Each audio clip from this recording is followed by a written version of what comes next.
Science بڑے زوروں پر ہے. میں تو بہت میڈیکل کلپ دیکھتا ہوں, ڈاکٹروں کے رپورٹیں, بڑا اس بارے میں نالج حاصل کی ہوئی ہے, یہ کھانا ضروری ہے, یہ کھانا, وہ ساری رپورٹیں اپنی جگہ صحیح ہیں. وائٹامن سی بہت ضروری ہے جی, وٹامن ڈی بہت ضروری ہے جی, اور آئرن بھی بہت ضروری ہے, اور پوٹاشیم بھی بہت ضروری ہے, اور میگنیشیم بھی بہت ضروری ہے. آپ یوٹیوب پہ سنتے رہو نا, ضروری کے چکر میں آدمی تھوڑے دنوں میں کیا ہو جاتا ہے, پاگل. پھر ڈاکٹر بتاتے ہیں آپ روزانہ لیمن لیں تاکہ وائٹامن سی ملے آپ کو, کینو مالٹے کھایا کریں, امرود کھایا کریں, سب سے زیادہ وٹامن سی امرود میں آپ کے جو ہے نا, ورنہ امیون سسٹم کا بیڑا غرق ہو جائے گا, آپ کا سارے پروگرام بڑھ جائیں گے آپ کے, اگر وٹامن سی نہیں ملا. پھر یہ کھائیں, پھر یہ کھائیں, پھر یہ کھائیں, پھر یہ کھائیں. کھانا ضروری ہے, ڈاکٹروں کی رپورٹ ہے بھائی.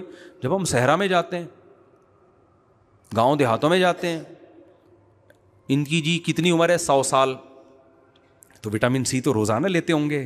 کہتے ہیں یہ کیا ہوتا ہے بھائی وٹامن سی؟ بھائی پروٹین والی غذائیں. بھائی کیا ہوتا ہے پروٹین؟ بھائی کھا کیا رہا ہے؟ کہہ رہے ہیں ستو پی رہے ہیں. 80 سال سے ابا کیا کر رہے ہیں, ستو پی رہے ہیں. ابے گندم میں تو وٹامن سی نہیں ہوتا یار, جہاں تک مجھے, اس کا وٹامن سی کہاں سے پورا ہو رہا ہے؟ اس کو میگنیشیم پوٹاشیم کہاں سے مل رہا ہے؟ بکری کا دودھ پی رہے ہیں, اس میں اتنا کوئی پروٹین تھوڑی ہوتا ہے, فیٹ ویٹ زیادہ ہوتا ہے. بکری کا دودھ یا کوئی گائے پہ فیٹ سیٹ ہو گیا, تو وہاں اللہ کی قدرت پہ یقین آتا ہے. یخلق ما یشاء. ڈاکٹروں کی رپورٹوں کو میں غلط نہیں قرار دے رہا, اللہ نے پیسے دیے ہیں تو سب کچھ کھایا کرو, لیکن وہاں آ کے انسان کی عقل کیا ہو جاتی ہے, عاجز. یخلق ما یشاء. اللہ کہتے ہیں میں اگر مارنا چاہوں گا تو وٹامن سی کی گولیاں روزانہ پھانکا کرو, زنک بھی لیا کرو, یہ بادام بھی کھاؤ, پستے بھی کھاؤ, اور ایک دن رات کو سو گئے تو صبح پولیس بھی تمہیں نہیں اٹھائے گی. مائیکل جیکسن کے تو سارے وٹامن بالکل کنٹرول میں تھے. مائیکل جیکسن میں وٹامن کی کمی ہو سکتی ہے؟ مجھے ایک بات بتاؤ, بولنا پڑے گا آپ لوگوں کو. مائیکل جیکسن میں کوئی یہ کہہ سکتا ہے وٹامن سی کی کمی تھی؟ بھائی امریکہ میں رہتا ہے وہ ہماری طرح پینڈو نہیں تھا. اس کے پاس ڈاکٹروں کا 24 گھنٹے ایک پینل موجود تھا, روزہ ہر مہینے اس کے ٹیسٹ ہوتے تھے. آپ کیا سمجھتے ہو اس کا کولیسٹرول لیول بڑھ گیا تھا؟ کیا اس نے سری پائے اور کھجے کے پائے اور پھجے کے پائے اس طرح سے کھائے ہوں گے جیسے ہمارے لاہوری کھاتے ہیں؟ کیا وہ اس طرح سے پراٹھے پھوڑتا ہوگا جیسے میں پھوڑتا ہوں؟ نا نا نا نا, ان کی ڈائٹ پلان ڈاکٹروں نے اس کو بتایا ہوا تھا. سر آپ نے یہ کھانا ہے, اتنی کیلوریز لیں. ایک صاحب نے مجھے کہا کہ میں امریکہ میں تھا تو ڈاکٹر نے مجھے کہا کہ میرا چیک اپ کیا, اس کے بعد کہ آپ اتنی کیلوریز ڈیلی لیں, اتنی کیلوریز, 1100 پتہ نہیں 11,000 کتنی. کہتے ہیں پھر میں ہر چیز سے ڈبے پہ دیکھتا تھا اس میں کتنی کیلوریز ہیں, تو وہ 1100 یا 11,000 مجھے, میں ڈاکٹر تو ہوں نہیں, تو کہتے ہیں میں اسی میں پاگل ہونا شروع ہو گیا بھائی یہ کیا. پھر انہوں نے کہا وہاں ڈاکٹر جو ہوتے ہیں نا وہ کہتے ہیں بھائی اتنی کیلوریز, اب اتنی برن, وہ واچ سے چیک کرتے رہتے ہیں, اتنی کیلوریز برن ہو گئی ہیں, اتنی ہم نے انٹیک کی ہیں, اتنی ہم نے استعمال کی ہیں. ہماری طرح پنڈوں والا حساب نہیں ہے. ہم لوگ کیلوریز چیک کر رہے ہوتے ہیں. میرے نانا شوگر کے پیشنٹ تھے, جب رسگلے کا ڈبہ آتا تو کیلوریز گئیں تیل لینے. گلے تو انہوں نے پھوڑنے ہی تھے. 99 سال کے بعد انتقال ہوا ہے. میں نہیں کہہ رہا یہ کام اچھا ہے آپ کیا کریں, لیکن میں بتا رہا ہوں کہ بھائی اللہ کے ہاں جو اصول ہیں نا وہ سارے کیا ہو جاتے ہیں اللہ کے ارادوں کے آگے. ہمارے سارے اصول اللہ کے ارادوں کے آگے فیل ہو جاتے ہیں. تو مائیکل جیکسن کا وائٹامن کی بھی کوئی کمی نہیں, سربیکزی بھی ہو سکتا ہے لیتا ہو, اور ان لوگ کا سربیکزی ہم لوگ کا والا نہیں ہے, ان کے واقعی اس میں زنک ہوتا بھی ہے. ہمارے یہاں پتہ نہیں ہوتا ہے کہ نہیں ہوتا, یہ اللہ ہی بہتر جانے. ہمارے یہاں تو وہ کسی نے کہا نا کہ انڈیا نے جب دھمکی دی تھی تمہارے ٹماٹر بند کر دیں گے, تو کسی نے کہا کہ ہمارے یہاں ٹومیٹو کیچپ میں ٹماٹر نہیں ڈلتا, تو ہمارے ٹماٹر بند کرنے سے کیا فائدہ ہوگا. ہم تو ہر چیز لکھا ہوا ہوتا ہے اندر, کوئی گارنٹی نہیں ہے. تو مائیکل جیکسن کی رپورٹیں ساری کلیئر تھیں, کوئی ہارٹ کا مسئلہ نہیں تھا. چاروں جو اس کی وریدیں ہیں, شریانے ہیں, بڑے اتنا جو پھدک رہا ہے تو اس کا دل صحیح کام کر رہا ہوگا نا. آپ خود بتاؤ, ہارٹ کے پیشنٹ کو تو ڈاکٹر زیادہ ہلنے جلنے سے منع کرتے ہیں, بھائی تھوڑا سا ہلا تو بلڈ کا سرکولیشن بڑھا, بلاکیج ہوگی, مر جائے گا. مائیکل جیکسن تو جب پھدکتا تھا اس کو پولیس آتی تھی, بھائی تھوڑی دیر آرام بھی کر لے تو, اتنا ہلتا جلتا تھا وہ. اس کے ہارٹ کا کوئی مسئلہ ہو سکتا ہے؟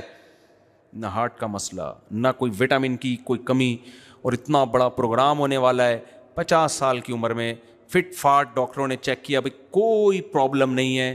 جب سویا ہے تو اب تک کی رپورٹ کے مطابق اٹھا نہیں ہے. شاید اگلے جنم ونم میں کہیں دوبارہ آ جائے. اس جنم میں بہرحال اب اس کے واپسی کے چانسز کیا ہو گئے ہیں؟ ختم. اب میں تھر میں مل کے آیا, کہیں تھر میں نہیں, بلوچستان کے کسی پسماندہ علاقے میں, ان کے پاس صرف روٹی اور بکری کا دودھ ہے. وہاں مجھے بوڑھے بوڑھے بزرگ ملے. ایک صاحب نے بتایا ابھی 99 سال میرے ابا کا انتقال ہوا, کہہ رہے روٹی اور بکری کا دودھ, اس کے علاوہ کوئی تیسری چیز. وہ بھائی وٹامن سی کدھر گیا؟ بکری میں تو دودھ میں تو میں نے نہیں سنا کہ وٹامن سی بھی ہوتا ہے, یہ تو بہت ہی ضروری ہے. تو اللہ میاں بتاتے ہیں یخلق ما یشاء, جو چاہتا ہوں بولو کر گزرتا, جو چاہتا ہوں کر گزرتا ہوں. تو اور بھی مثالیں آ رہی ہیں لیکن بات لمبی ہو جائے گی, میں اس کو سمیٹتا ہوں. تو بھائی ہم جو ہے نا ایتھیس نہیں ہیں, ملحد نہیں ہیں کہ خدا کا انکار کر دیں. حضرت علی سے کسی نے پوچھا آپ نے خدا کو کیسے پہچانا؟ فرمایا میں اپنے ارادے ٹوٹتا ہوا جب دیکھتا ہوں تو مجھے یقین ہوتا ہے کہ کوئی ہے جو میرے ارادوں کو پورا کرنے میں رکاوٹ بن رہا ہے. ساری ام للانسان ما تمنا, قرآن کہتا ہے انسان کو کیا وہ مل جاتا ہے جو اس کی وہ تمنا. آج کل ایسے یوٹیوبرز آ رہے ہیں, موٹیویشنل اسپیکر آ رہے ہیں جو آپ کو غربت کے تانے دے رہے ہیں اور آپ کو آر دلا رہے ہیں کہ آپ کے پاس پیسہ نہیں ہے, اسٹرگل کرو, محنت کرو. بھائی جان محنت کرنے سے سب کو نہیں ملتا. آپ کو وہ نظر آ رہے ہیں جن کو مل گیا, وہ نظر نہیں آ رہے جنہوں نے ان سے ڈبل محنت کی اور کخ بھی ہاتھ میں نہیں آیا ان کے. میں یہ نہیں کہہ رہا کہ محنت چھوڑ دیں, آپ محنت تو کریں, نتیجہ کس کے ہاتھ میں ہے؟ اللہ کے ہاتھ میں ہے. جو آپ کو کامیابی کی باتیں کر رہے ہوتے ہیں نا, 7 کامیاب لوگوں کی 7 علامتیں, جتنے بڑے بڑے کامیاب لوگ ہوتے ہیں نا ان میں رپورٹ کے مطابق کتنی علامتیں پائی جاتی ہیں؟ 7 علامتیں پائی جاتی ہیں. تو آپ بھی وہ علامتیں پیدا کرنے کی کوشش کرتے ہو. آپ کا رشتہ ہی نہیں ہوتا جہاں آپ چاہ رہے ہوتے ہو. آپ کہتے ہیں اب کامیابی تو بڑھ گئی یہیں سے میری ناکامی کیا ہو رہی ہے؟ شروع ہو رہی. بھائی یہ وہ لوگ ہیں جو کامیاب ہو گئے. بہت سے ایسے ہیں جن میں 7 کے بجائے 14 علامتیں تھیں, پھر بھی وہ کامیاب نہیں ہو سکے. علامتیں ہم نے پیدا کرنی ہے, اسٹرگل کرنی ہے, کوشش کرنی ہے. نتائج کس کے ہاتھ میں ہیں؟ اللہ کے. اسی بات کو اللہ بار بار قرآن میں سمجھا رہا ہے کہ دنیا میں چلتی میری ہے, تمہاری نہیں چلے گی. جو میں چاہوں گا ہوگا, جو تم چاہو گے جب ہوگا جب میں بھی چاہوں گا, نہیں چاہوں گا تو کچھ بھی نہیں ہوگا. تو ایسا کرو, سرنڈر کر دو, اپنے آپ کو میرے حوالے کر دو. ہم اس کے لیے تیار نہیں ہوتے. یعقوب علیہ الصلوۃ والسلام اللہ کے برگزیدہ پیغمبر, بچپن میں اللہ نے بیٹا چھین لیا. کیا یعقوب علیہ السلام چاہتے تھے کہ میرا بیٹا مجھ سے بچھڑ جائے؟ چھینا بھی وہ جو سب سے زیادہ محبوب ہے. وہ کہہ سکتے تھے اللہ دوسرا چھین لیتا, جو سب سے زیادہ محبوب تھا وہی کیوں چھینا تو نے مجھ سے؟ پھر وہ بیٹا جس کو خواب آیا تھا بڑا زبردست, یعقوب علیہ السلام کہہ سکتے تھے اللہ اس کو چھیننا تھا تو اتنے اچھے اچھے خواب کیوں دکھا کے مجھے امیدیں کیوں دلا رہا تھا؟ بھائی خواب آ رہا ہے کہ مجھے 11 ستارے اور چاند سورج سجدہ کرنے. جب یہ خواب بچوں کو آئے تو باپ سمجھے گا بھائی میرے بیٹے سے تو اللہ کوئی بڑا کام لینے والا ہے, میرا تو جانشین یہ بنے گا. خواب تو نبوت کا 46واں حصہ ہے نا, اور پیغمبروں کے خواب تو 100% سچے ہوتے ہیں. یعقوب علیہ السلام سمجھ گئے اللہ نے ہمیں بشارتیں دی ہیں, اب تو بس بلے بلے ہونے والی ہے بھائی, آزمائشیں ختم. اسی بیٹے کو چھینا. ہم اور آپ ہوتے ہم بولتے ہیں اللہ اتنے بڑے بڑے وعدے کیوں کر رہا تھا جب تو نے چھیننا ہی تھا یہ مجھ سے؟ کیا خیال ہے بھائی؟ اگر کوئی عام آدمی آپ کے ساتھ یہ کام کرے, آپ کو بڑے سنہری باغ دکھائے, پھر آپ کو ٹینشن دینا شروع کر دے, تو آپ کہیں گے بھائی ٹینشن اگر تو دے ہی رہا ہے تو باتیں تو ٹینشن کے خلاف کر رہا تھا, اور کام کیا کر رہا ہے؟ باتیں تو کچھ اور, وعدے تو امیدیں تو کچھ اور دلا رہا تھا. ہمارے ایک دوست نے کسی کو سعودیہ بلایا, جاب دلاؤں گا, وہاں بلا کے غائب. اب وہ اس کو تلاش کر رہا ہے, بندہ گیا کہاں؟ مجھے ملا, میں نے کہا کیا کس سلسلے؟ کہہ رہے یار مجھے سعودیہ بلایا, جاب دلاؤں گا, مارکیٹ اسٹارٹ ہو گیا, میں پھنس گیا ہوں یہاں پہ. کہہ رہا ہے ویسے ہی بلا لیتا نا, جاب کی امید نہ دلاتا, میری مرضی ہوتی میں آتا یا میں نہ آتا, میری مرضی ہوتی یار, گھومنے پھرنے کا, جاب کی لالچ دی اس نے. اب اللہ میاں کیا کر رہے ہیں؟ یعقوب علیہ السلام کو امیدیں دلا رہے ہیں, بھائی تمہارے بیٹے کو اتنا حسین خواب آیا, اس بیٹے میں ایسی صفات پیدا کر دیں, اس کے بعد بیٹا کیا کیا؟ چھین. ایسا چھینا کہ ملنے کا نام و نشان نہیں. یعقوب علیہ السلام نے کوئی شکایت نہیں کی, اے اللہ تو نے یہی والا بیٹا کیوں چھینا, کوئی اور چھین لیتا, تو موت دے دیتا, تسلی تو ہو جاتی. گم شدہ بچے پہ تو تسلی نہیں ہوتی. لیکن یعقوب علیہ السلام اللہ کے بارے میں جانتے تھے کہ بھائی میں سرنڈر کر چکا ہوں کس کے سامنے؟ اپنے آپ کو، اللہ کے سامنے، کوئی شکایت نہیں کروں گا، کیونکہ مجھ پر چلے گی کس کی؟ اللہ کی۔ جیسا جیسا کر رہا ہے، جو اللہ کا کام ہے اس کو کرنے دو، ہمارا کام ہے صبر کرنا، زبان سے ناشکری نہ کرنا، اور جو غم خود بخود ہو رہا ہے وہ ہمارے کنٹرول میں نہیں ہے۔ بھائی جو چیز آپ کے کنٹرول میں نہیں ہے اس میں اللہ آپ سے سوال بھی نہیں کرے گا۔ روزے میں آپ کو بھوک لگ رہی ہوتی ہے، کنٹرول میں ہے؟ ابے بھائی شدید گرمیوں کا بڑا لمبا روزہ ہو، بھوک بھی لگ رہی ہے، پیاس بھی لگ رہی ہے، کھانا کھانے کا دل بھی چاہ رہا ہے، پانی پینے کا دل بھی چاہ رہا ہے، افطاری میں بیٹھے ہوتے ہیں نا، یوں یوں یوں کر رہے ہوتے ہیں ہر جلدی سے۔ یہ دل چاہنا ہمارے کنٹرول میں نہیں ہے، لیکن اگر واویلا میں چاہنا شروع کر دیں دوپہر 12 بجے سے، کیا مسئلہ ہے یار، یہ کیا ہے، یہ اسلام نے کیا کیا یار میرے ساتھ، مجھے روزوں کا حکم دے دیا، پیاس لگ رہی ہے، برداشت نہیں ہو رہی یار، یار یہ کیا مسئلہ ہے، اتنا لمبا دن ہو گیا یار، ویسے تو 10 گھنٹے کا 11 گھنٹے کا، تو آج دفعہ 13 گھنٹے کا کیوں ہو گیا دن؟ یہ باتیں کرنا شروع کر دے تو اس کا مطلب اس نے سرنڈر نہیں کیا۔ بھائی آپ تڑپیں، آپ کلابازیاں کھائیں روزے میں، اس پہ اللہ کو غصہ نہیں آئے گا۔ غصہ جب آئے گا جب زبان سے آپ الٹی باتیں شروع کر دیں گے۔ ایک آدمی حج کرنے کے لیے گیا، جیب کٹ گئی وہاں پہ اس کی، پیسے اچھے خاصے تھے بیچارے کے، چلے گئے، سرنڈر نہیں کیا ہوا تھا اس نے اپنے آپ کو اللہ کے حوالے نہیں کیا ہوا تھا۔ کہتے ہیں اللہ ہمارے یہاں کوئی مہمان بن کے آتا ہے ہم اس کی عزت کرتے ہیں، کھلاتے ہیں پلاتے ہیں، اس کے مال کی حفاظت کرتے ہیں۔ ہم نے علماء سے سنا تھا کہ جو حاجی ہوتے ہیں وہ اللہ کے مہمان ہوتے ہیں۔ سلوک کیا ہو رہا ہے میرے ساتھ یہاں، یہ مہمانوں کے ساتھ کیا ہو رہا ہے؟ مجھے جب یہ واقعہ میں نے سنا نا تو میں نے کہا بھائی اس سے زیادہ اشکال تو اس پر ہونا چاہیے کہ جب ہم حج سے فارغ ہوتے ہیں، اتنی ہم نے عبادت کی ہوتی ہے، کنکریاں، کتنا مشکل کام ہے کنکریاں مارنا۔ جنہوں نے حج کیا ان کو پتہ ہے حج سب سے مشکل عبادت ہے اسلام میں، سب سے مشکل۔ حاجی جاتا بڑے شوق سے ہے، اس کے بعد جب وہ پیدل چلتا ہے اور عرفات کا وقوف ہے اور مزدلفہ کا وقوف ہے، وہاں کیسے روڈوں پہ پڑے ہوئے ہوتے ہیں، پھر کنکریاں مارنے میں جو رش ہے، اتنی تھکاوٹ، جب آپ اس سے فارغ ہوتے ہیں کنکریوں سے تو اللہ کی طرف سے آپ کو تحفہ کیا ملتا ہے؟ بھائی سر منڈا لو آپ، یا اللہ تھوڑی سی پرسنالٹی میری بالوں کی وجہ سے رہ گئی تھی، بھائی اتنے دن سے میں چادروں میں گھوم رہا ہوں، 3 پیس سوٹ اور ٹائی میں گھومنے والا، اور ہر وقت جناب پھوں پھاں میں گھومنے والا، ایک چادر میں ایک نیچے باندھی ہوئی اور ایک اوپر، یہ کم میری پرسنالٹی کے لیے ایک چیلنج تھا کیا؟ اللہ کہتے ہیں اب تو یہ چادر جب اتارے گا، جب سر کیا کر لے گا، 3 پیس سوٹ پہ تو آ سکتا ہے تو دوبارہ، لیکن سر پہ کیا ہوگا؟ ساری زینت انسان کی کہاں سے ہو؟ تبھی تو لوگ کروڑوں روپے کے بال لگوا رہے ہیں جا کے، جن کے پاس نہیں ہوتے وہ صبر کر کے بیٹھے ہوئے ہوتے ہیں، کیا کیا مالشیں ہو رہی ہیں، بال اگائے جا رہے ہیں، آپریشن ہو رہے ہیں۔ بال کا نہ ہونا کوئی تھوڑی چیز تھوڑی ہے۔ آپ جب رشتہ لینے کے لیے جاتے ہو تو گنجے ہو کے جاتے ہو، ہے بھائی؟ تو لیکن اللہ میاں کیا کرتے ہیں، جب آپ نے حج کیا، اتنا لمبا سفر کیا، اتنے لاکھ خرچ کیے، اس کے بعد اللہ میاں کیا کہتے ہیں، بھائی یہ جو تھوڑی سی پرسنالٹی آپ کی باقی رہ گئی ہے اس کو بھی کیا کر دو، ختم۔ اب انسان اگر ہمارے ساتھ یہ سلوک کرے نا، ہمیں شکایت کا حق بنتا ہے۔ ہم کسی کے گھر مہمان بن کے گئے، اس کی دعوت پہ اپنا خرچہ کیا، اتنا پیسہ دبا کے ہم نے خرچ کیا، مہمان کے اتنی ٹینشن کے بعد اس کے گھر میں پہنچے، وہ ہمیں ٹینڈ کروا کے باہر بھیج دے، ہم بولے گا یار ایسی بے عزتی خدا کی قسم آج سے پہلے میری کبھی بھی نہیں ہوئی۔ لیکن اللہ میاں کے سامنے ہم نے کیا کیا میرے بھائی؟ سرنڈر کیا ہوا ہے۔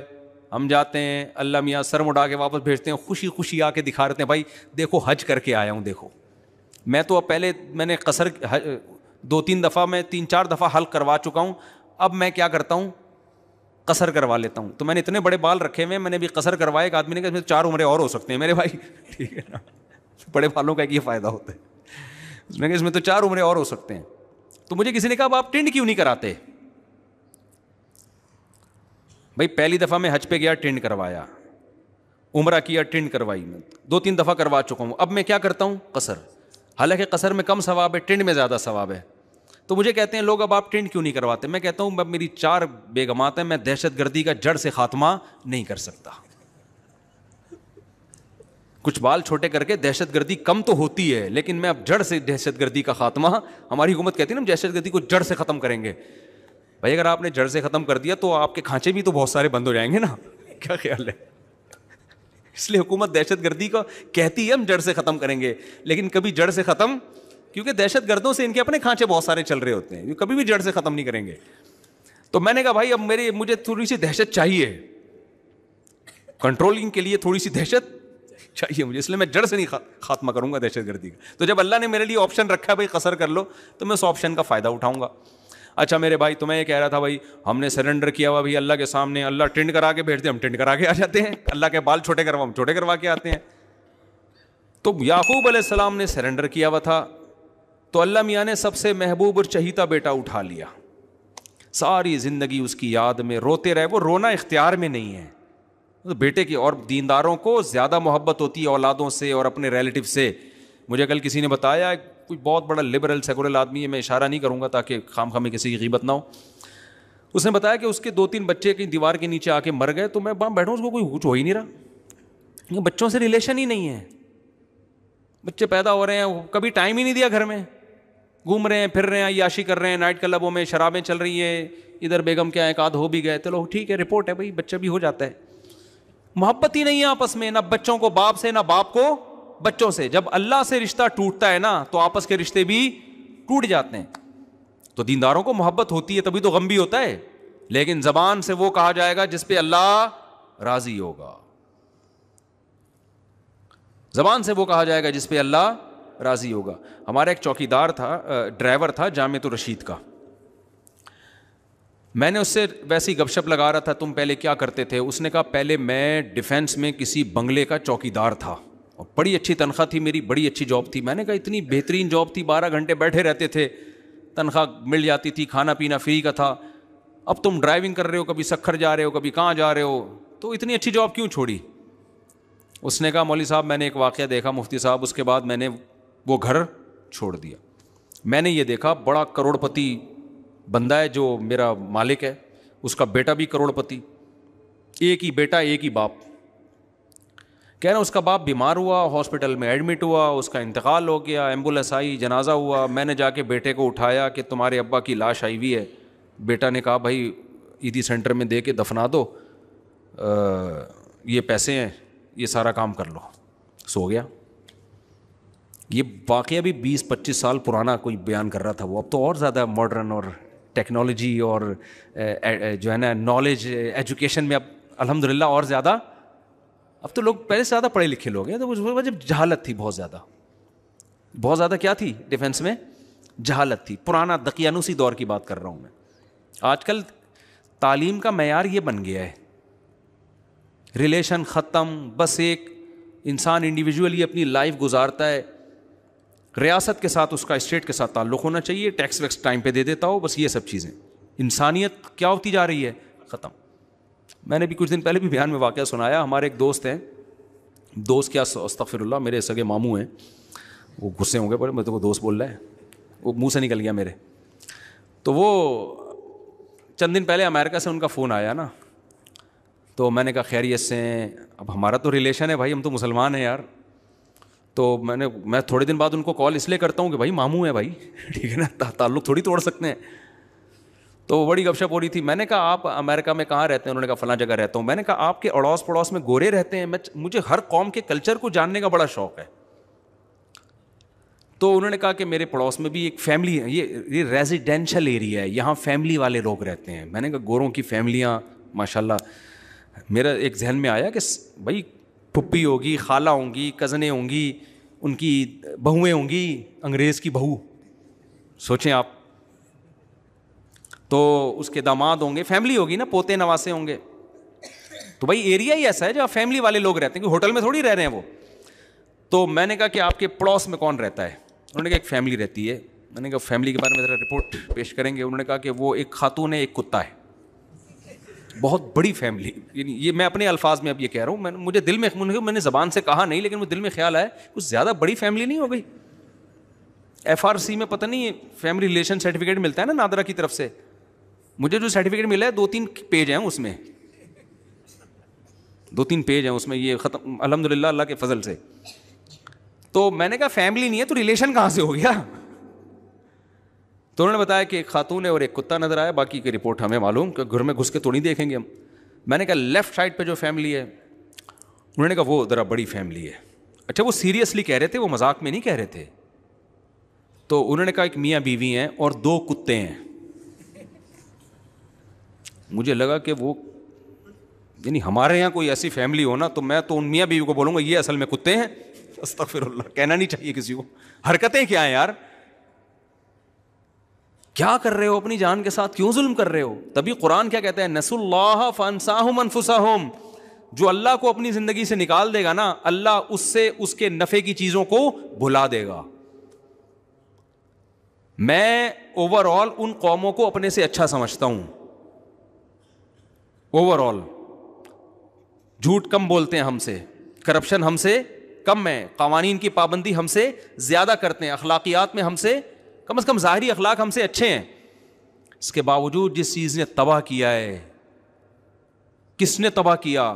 اللہ کو اپنی ڈکشنری سے نکال دیا, مذہب کو نکال دیا. جب نکالا تو بھائی مذہب ہی ہے جو انسان کو انسان بناتا ہے, تو وہ انسانیت آہستہ آہستہ ختم ہو گئی انسانیت. تو خیر میں جلدی سے بات کو سمیٹ کے ختم کروں. میں کیا وہ واقعہ بتا رہا تھا, ہاں یعقوب علیہ الصلوۃ والسلام نے سرنڈر کر دیا. تو ان کو کتنی محبت اپنی اولاد سے, ساری زندگی روتے رہے, چھپ چھپ کے روتے رہے. لوگ جب کہتے انما اشکو بثی وحزنی الی اللہ, بھائی میں اللہ سے اپنا غم بیان کرتا ہوں, آپ کے سامنے نہیں, اللہ سے. اس کے بعد دعائیں مانگتے رہے. ہوا کیا, نتیجہ کیا نکلا؟ دوسرا بیٹا بھی گم گیا. ہم اور آپ ہوتے, ہم کہتے ہیں اللہ میں نے اتنے وظیفے پڑھ لیے, ہم تو دعائیں مانگتے ہی نہیں. پہلی بات یہ, ہمیں جب ٹینشن آتی نا تو ہم پتہ کیا کرتے, ہم جاتے روحانی عامل کے پاس کہ یار میرا ایک بچہ غائب ہوا ہے, ذائچے سے نکالو کہاں ہے وہ ہمیں الو بنا رہا ہوتا. عامل دیوبندی ہو, اہل حدیث ہو, بریلوی ہو, شیعہ ہو, سارے 2 نمبر ہوتے ہیں, ذہن میں رکھنا. کوئی بیٹھا ہوا ہو تو پیشگی معذرت بھی نہیں کر رہا, بتا رہا ہوں, جاؤ کیا کر لو گے ہمارا, کیوں میں معذرت کر لوں ان سے. تو یہ دھندا ہے, اس میں کبھی نہیں کسی کے متاثر ہوا کرو کہ یہ اتنے بڑے بزرگ ہیں, یہ عملیات کر رہے ہیں. وہ بھائی ہم نے بہت دیکھا, ان تلوں میں تیل نہیں ہے, یہ سب دھندا ہے. یہ جو پیسے لیتا ہے وہ بھی دھندا ہے, جو پیسے نہیں لیتا وہ بھی دھندا ہے. کچھ بھی نہیں ہے ان کے پاس, ان تلوں میں تیل ہے ہی نہیں, کوئی علوم ہے ہی نہیں ہے. کہتے ہیں علوم ہے, علم ہوتا تو بھی مان لیتے, علوم پتہ نہیں کہاں سے آ گئی ہے. ایک کچھ بھی نہیں ہے, یہ صرف نفسیاتی ہے, مسمرزم ہے, نظر کے دھوکے ہیں, اس کے علاوہ کچھ بھی نہیں ہے. ایک صاحب کل میرے پاس آئے, کہہ رہے ہیں مجھ میں جنات کی ایک جماعت تھی, ابھی صرف 1 جن رہ گیا ہے, جماعت تو ختم ہو گئی, آپ ذرا اس کا علاج کریں. میں نے کہا میرے پاس تو بہترین علاج ہے اس کا. کیا علاج ہے؟ میں نے کہا ایسا دنا دن دھنائی کروں گا نا میں آپ کی. تو کہنے لگا میں مر جاؤں گا. میں نے کہا وہ جن کو لگے گا, آپ کو نہیں لگے گا. وہ ہمارے حضرت کے پاس نا, ہمارے استاذ ہیں, ان کے پاس ایک بندہ آیا نوجوان, تو گھر والے لے کر آیا کہ اس پہ جن چڑھا ہوا. جن ہوتا ہے, میں مانتا ہوں لاکھوں میں کسی ایک پہ جن بھی آ جاتا ہے, لیکن اس کا علاج ان عاملوں کے پاس نہیں ہے. اس کا علاج ہے اپنی مسجد کے مولوی صاحب سے دم کرا لو, یہ کسی بھی شریف آدمی سے کیا کر لو جو گٹکا نہ کھاتا ہو, سگریٹ نہ پیتا ہو. آج کل یہی شریف ہے, اور کوئی بہت نیک شریف آپ کو مارکیٹ میں ملیں گے نہیں. بس گٹکا دیکھ لو, سگریٹ, اور باقی کون بند کمرے میں کیا کر رہا ہے یہ کہاں پتہ چلتا ہے کسی کے بارے میں. تو اس سے ہی اندازہ ہو جاتا ہے گٹکا نہیں کھاتا, سگریٹ نہیں پیتا, اور کہیں روڈ لونڈے لپاڑوں کے ساتھ بیٹھتا نہیں ہے. تو بس اس سے زیادہ بھائی ہم کو عالم الغیب تھوڑی ہیں. بس یہ زمانے میں کیا ہے, نیک ہے, نماز پڑھ لیتا ہو, اس سے دم کرا لو, بس اس سے آگے. اور جن بھی اس زمانے کے ہی ہیں نا, تو وہ اتنے نیک کو بھی برداشت نہیں کر پائیں گے وہ, ٹھیک ہے نا. پرانے زمانے کے جن بھی بڑے تگڑے ہوتے تھے نا, وہ تھوڑا نیک نہیں چاہیے تھا ان کے علاج کے لیے, زیادہ نیک بندہ چاہیے ہوتا تھا. آج کل تو جنات بھی اسی حساب سے جا رہے ہیں, تو زمانے کے حساب سے ہر چیز اسی حساب سے ہو جاتی ہے. تو وہ کیا ہوا, اس جن کو وہ نوجوان آیا, 99% تو ڈرامے بازی ہوتی ہے, نفسیاتی مسائل ہوتے ہیں. تو نوجوان کو ہمارے استاذ نے پکڑا, اس کو بولا کہ بھائی وہ کہہ رہا تھا جن آیا ہوا ہے نا, ادھر ادھر سے عربی بھی پڑھتا تھا.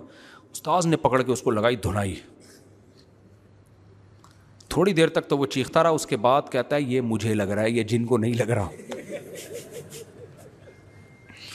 ہمارے استاذ نے کہا نہیں تو جھوٹ بول رہا ہے, تو جن ہے تجھے ہی لگ. شروع میں تو ڈرامہ کیا اس نے, اصل میں اس کو کسی لڑکی سے ہو گیا تھا عشق, جو رپورٹ آئی نا بعد میں. وہ اپنے اوپر ڈرامہ کر کے جن مسلط کرتا, فضائل اعمال سے کچھ عربی عبارتیں یاد کر لی تاکہ لوگ سمجھے سعودی عرب کا جن آیا ہوا ہے اس کے اوپر. کچھ عربی یاد کر لی, ماں باپ متاثر, اور جب ماں باپ اس لڑکی کے گھر اس کو لے کے جاتے جن اتر جاتا. تو سمجھتے کہ یہاں کچھ ہیں موکلات، موکل بھی کچھ نہیں ہوتا ہے، ذہن میں رکھو، ہمزاد موکل سب ڈرامے بازی ہیں یہ. جو کہتے ہیں ایک انسان ہوتا ہے ایک اس کے ساتھ ہمزاد ہوتا ہے. بھائی ان چیزوں کا کوئی ثبوت نہیں ہے نہ شریعت میں، یہ سب ان کے اپنے دماغی تخیلات ہیں. ایک دن ایک عامل مجھے کہنے لگا آپ کے ساتھ آپ کا ایک ہمزاد بھی ہے. میں نے کہا ٹوٹل میں ہی ہوں، جتنا نظر آ رہا ہوں نا اس کے علاوہ کچھ بھی نہیں ہے، میں ٹوٹل یہی ہوں، اور میرے اوپر کوئی الزام نہ لگانا، نہ کوئی موکل ہے نہ کوئی ہمزاد ہے، کچھ بھی نہیں ہے. باقی ایک فرشتہ ہوتا ہے اللہ نے حفاظت کے لیے رکھا ہے. شیطان بھی انسان کو پریشان کرتے ہیں، وہ تو ویسے ہی ہوتے ہیں، وہ تو ہر ایک کے ساتھ ہوتے ہیں، اس کے لیے فرشتے اللہ نے پہلے سے رکھے ہوئے ہیں جو انسان کو بچاتے ہیں. تو ان کے پاس بالکل ضرورت نہیں جانے کی، سورہ فلق سورہ ناس آیت الکرسی پڑھ کے بس دم کر دیا کرو، کافی ہے اتنا. تو جب اس کی دھنائی لگائی نا، وہ کہہ رہا ہے خدا کی قسم یہ مجھے لگ رہا ہے. ہمارے استاذ کو سمجھدار تھے، ان کو پتا تھا اسی کو لگ رہا ہے، لیکن اس کو لگاؤ نہ تاکہ دوبارہ جن نہ چڑھائے. انہوں نے کہا نہیں ایکچولی یہ تجھے نہیں لگ رہا، یہ جن کو لگ رہا ہے. اس نے کہا پھر مارا اس کو نا. کہہ رہا ہے بھائی کیسے یقین دلاؤ یہ مجھے لگ رہا ہے. تو ان لوگوں کا اصل علاج کیا ہے؟ یہ علاج ہے. ان کو طبیعت سے پولیس والوں کو پیسے کھلا کے نا، ان کو جن پولیس والوں سے بہت ڈرتا ہے. میں بتاؤں یہ جتنے عامل لوگ ہیں نا آپ کو دھمکیاں دیتے ہیں یوں کر دیں گے، جب پولیس کے موبائل ہوتی ہے سارے بھاگ جاتے ہیں. ابے تمہارے پاس تو جن ہے یار، تم ایک پولیس کے موبائل کو یوں کر کے تم سنگ دل محبوب کو قدموں میں لا سکتے ہو. ایک پولیس والا جو گٹکا کھا کے آ رہا ہے بھائی، اس کو تم کنٹرول نہیں کر سکتے، اور وہ گٹکا بھی اپنے پیسوں سے نہیں کھایا اس نے، تو اس کو تم کنٹرول نہیں کر پا رہے یار. تو اس لیے ان سے بالکل نہ ڈرا کرو، یہ سب دماغ کی ایک خیالی طاقتیں ہوتی ہیں. خیر ہم ہوتے یعقوب علیہ السلام کی جگہ تو ہم کیا کرتے؟ سب سے پہلے عاملوں کے پاس جاتے، زائچے نکلواتے. عامل کی اپنی بیوی بھاگ جائے نا، زائچوں سے نہیں تلاش کر سکتا کہاں ہے، تو کوئی زائچہ ایسا نہیں ہے جس سے گمشدہ چیزیں مل جائے، اس میں ٹائم ویسٹ کرتے. پھر جو ہے وہ عملیات کرتے، پھر کسی نے بتایا فلاں وظیفہ اتنی دفعہ الٹا لٹک کے پڑھو، اتنی دفعہ یوں کر کے پڑھو، پھر ایسے پڑھو، پھر ایسے پڑھو، پھر فلانا رسالہ ڈمکان رسالہ، زندگی اس میں گزر جاتی. اس کے بعد کیا کرتے؟ تو آخر میں کچھ دعائیں مانگنا شروع کر دیتے، عمرہ کر لیتے، کچھ دعائیں مانگ لیں گے وہاں جا کے. اس کے بعد اگر نتیجہ اللہ نہ کرے یہ نکلتا کہ دوسرا بچہ بھی گم جائے، کیسا کفر پھیلتا کہ نہیں پھیلتا. یار اللہ ایک طرف کہتا ہے ادعونی استجب لکم، میں دعائیں قبول کرتا ہوں، میری تو دعائیں قبول ہونے کے بجائے کیا ہو رہی ہیں؟ الٹا ہو رہا ہے میرے ساتھ. تو بھائی کفر بکنا شروع کر دیتے. لیکن یعقوب علیہ السلام کو پتا تھا چلتی کس کی ہے بھائی؟ اللہ کی. اور اللہ کے سامنے کیا کرنا ہے بھائی؟ سرنڈر. ہمارا کام ہے مانگنا، قبول کرنا کس کا کام ہے؟ اللہ کا. تسلی تھی نا، ایک تسلی تھی. اللہ نے کیسی قبول کی بھائی، بیٹے سے بھی ملا دیا، مصر کا بادشاہ بنا کے ملایا، اور یعقوب علیہ السلام کی اولاد میں نبوت کو جاری کر دیا. یعقوب کا لقب تھا اسرائیل. قرآن جگہ جگہ یا بنی اسرائیل یا بنی اسرائیل، ایسا ہمیشہ کے لیے نام قیامت تک کے لیے زندہ کر دیا ان کا نام. تو اس سے صاف پتہ چلتا ہے کہ بھائی چلے گی اللہ کی. اور ایک اور بات، اللہ ہمارا خیر خواہ ہے. اس نے اپنی طاقت کے نمونے جو ہمیں دنیا میں دکھائے تو صرف طاقت برائے طاقت نہیں ہے، وہ ہم پر احسانات کر رہا ہے. دیکھو ایک آدمی اپنی طاقت دکھاتا ہے، ویٹ لفٹنگ کر کے بتاتا ہے میں اتنا پاورفل، تو اس سے آپ کو اس کی طاقت کا اعتراف کر لو گے، لیکن آپ کو اس سے محبت نہیں ہوگی. بھائی تو ہے بہت بڑا پاورفل، تو نے اتنے اسپیڈ بریکر بنا لیے بڑے بڑے، میرے کس کام کے ہیں؟ کیا خیال ہے بھائی؟ میرے کس کام کے؟ لیکن وہ اپنی طاقت دکھا کے آپ پر احسان کر کے دکھا رہا ہے. پھر آپ بولو گے بھائی تیری طاقت کا مجھے بہت فائدہ ہوا، تیری طاقت کا مجھے، تیرے کمال کا مجھے بڑا فائدہ ہوا. اللہ میاں جو اپنی طاقت کے نمونے ہمیں دکھاتا ہے، کہتا ہے میں نے سورج کو پیدا کیا کس کی خدمت کے لیے؟ تمہاری خدمت کے لیے. میں نے چاند کو پیدا کیا کس کی خدمت کے لیے؟ تمہاری خدمت کے لیے. میں نے جانور پیدا کیے، منہا تاکلون، ان کے گوشت کو کھاتے ہو، کسی پہ سوار ہوتے ہو، سمندروں کو مسخر کر دیا، اس کی پشت پہ تجارتیں کرتے ہو، بڑے بڑے کنٹینر آتے ہیں اور کسٹم میں اٹک جاتے ہیں. یہ اللہ کی وجہ سے نہیں اٹکتے، یہ کسٹم والوں کی وجہ سے اٹکتے ہیں. اگر کسٹم والے نہ اٹکائیں تو ہم کھلا کھانا شروع کر دیں، اتنی سستائی ہو جائے گی. تجارت میں تو گورنمنٹ حکومتوں نے کنٹرول کر کے باؤنڈ کیا ہوا ہے. نبی صلی اللہ علیہ وسلم کا حکم ہے، تجارت کے بارے میں صحیح حدیث ہے، نہ چیزوں کے ریٹ متعین کرنے کی اجازت، نہ تاجروں پہ کسی قسم کی غیر ضروری ریسٹرکشن کی اسلام میں اجازت ہے. نبی نے فرمایا دعوا الناس یرزق اللہ بعضهم ببعض، لوگوں کو تجارت میں بالکل آزاد چھوڑ دو. آج کل گورنمنٹ کی مداخلت سے تجارت کا بیڑا غرق ہوتا ہے. اب مثال کے دودھ کے ریٹ گورنمنٹ نے متعین کیے ہوئے ہیں, اس سے زیادہ ریٹ نہیں ہونے چاہیے. ہم بڑے خوش ہوتے ہیں یار دودھ کے ریٹ گورنمنٹ نے کیا کیے ہوئے ہیں, کنٹرول. حدیث کیا کہہ رہی ہے, ریٹ متعین کرنا کس کا کام ہے بھائی, اللہ کا. آپ لوگوں کو آزاد چھوڑ دو. ہر آدمی کو اجازت ہو گائے پالنے کی, بھینس پالنے کی, کسانوں کو اجازت ہو چارہ بنانے کی, تجارت پہ مخصوص لوگوں کا کنٹرول نہ ہو. ایسا نہ ہو کہ چند لوگ تاجر ہی بینک سے قرضہ لے کے کسانوں سے مال خریدیں گے, پھر ریٹ ان کی مرضی کے ہوں گے. نہ, ہر ایک کو اجازت ہے بھائی جو کسان سے جتنے میں خریدنا چاہے. اس سے آٹومیٹیکلی ریٹ کیا ہو جائیں گے, اسٹیبل ہو جائیں گے. اب دودھ کی قیمتیں متعین تو کر دیں گوالوں کے لیے. گوالا کہتا ہے میں وہاں سے دودھ لے کے آتا ہوں, اتنا میں نے جانور کو کھلانا بھی ہے اور اتنی ریکوائرمنٹ ہے اس کی, اتنے لوگوں کو بیچ میں بھتے دینے ہیں, ریٹ آپ کی مرضی کے ہوں گے لیکن دودھ پھر میری مرضی کا ہوگا. کچھ دودھ بھینس دے گی, کچھ دودھ میں دوں گا. اب ہم جو دودھ پی کے بیمار ہو رہے ہیں تو یہ وہ دودھ نہیں ہے جس کا قرآن میں اللہ نے ذکر کیا کہ تیرا رب جانوروں کو سوکھا چارہ کھلاتا ہے اور اس سے چکنا گاڑا دودھ نکالتا ہے. میرا رب جو دودھ نکالتا ہے وہ بڑا زبردست ہے. گوالا جو دودھ نکالتا ہے اس کے بارے میں کوئی رپورٹ نہیں. گوالا مجبور ہے. میں نے تو گوالوں سے پوچھا, کہہ رہے آپ کیلکولیشن کرو ذرا مفتی صاحب, اس ریٹ پہ پانی ملائے بغیر دودھ بیچنا یا دوسرے جانور کا, شکر ہے گائے کا دودھ ملاتے ہیں اس میں تو بہت نیک لوگ ہیں, گائے کا دودھ ملا رہے ہیں. ایک آدمی نے کہا یار دودھ خالص نہیں ہے, پانی ملا رہے ہیں. میں نے کہا بھائی شکر ادا کر, پانی تو ویسے ہی پیتے ہو تو تھوڑا دودھ میں پانی مل جائے گا تو کیا ہو جائے گا, اور کچھ نہ ملا رہے ہوں, پاؤڈر ملا رہے ہیں, کیمیکل ملا رہے ہیں, پتہ نہیں کیا کیا. اللہ نہ کرے کچھ سارے گوالے نہیں کرتے یہ کام. تو بھائی نہیں ہو سکتا, آپ چھوڑ دو لوگوں کو آزاد. اس سے کیا ہوگا, بہت سے لوگ دودھ کی تجارت میں آ جائیں گے جب نفع نظر آئے گا. کہہ رہے ہیں غریبوں کے فائدے کے لیے ہم نے ریٹ کم رکھے ہوئے ہیں.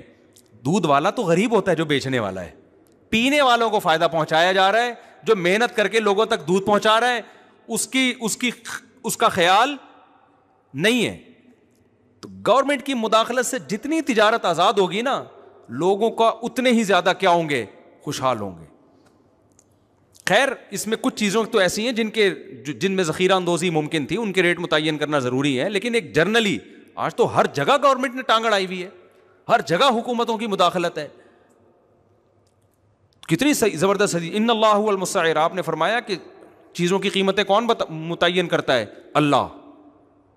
اللہ آٹومیٹکلی چیزوں کی قیمتیں جس چیز کی قیمت اللہ کو مہنگی کرنی ہوتی ہے مارکیٹ سے کیا کر دیتا ہے, اللہ اس کو شارٹ کر دیتا ہے. جس چیز کو بڑھانی ہوتی ہے, اب میں ایک چھوٹی سی مثال دیتا ہوں. ہمارے لیے سب سے زیادہ ضروری آکسیجن ہے. پانی کے بغیر ہم 12-13 گھنٹے 3 دن بھی گزارا کر سکتے ہیں, آکسیجن کے بغیر ہم 2 منٹ بھی گزارا نہیں کر سکتے. تو سب سے قیمتی چیز انسان کے لیے آکسیجن ہے. اگر یہ انسانوں کے حوالے کر دی جاتی اور سلنڈر میں بک رہی ہوتی تو آکسیجن کے کروڑوں روپے کے سلنڈر بک رہے ہوتے میرے بھائی. زکاتوں میں لوگ سلنڈر بانٹ رہے ہوتے.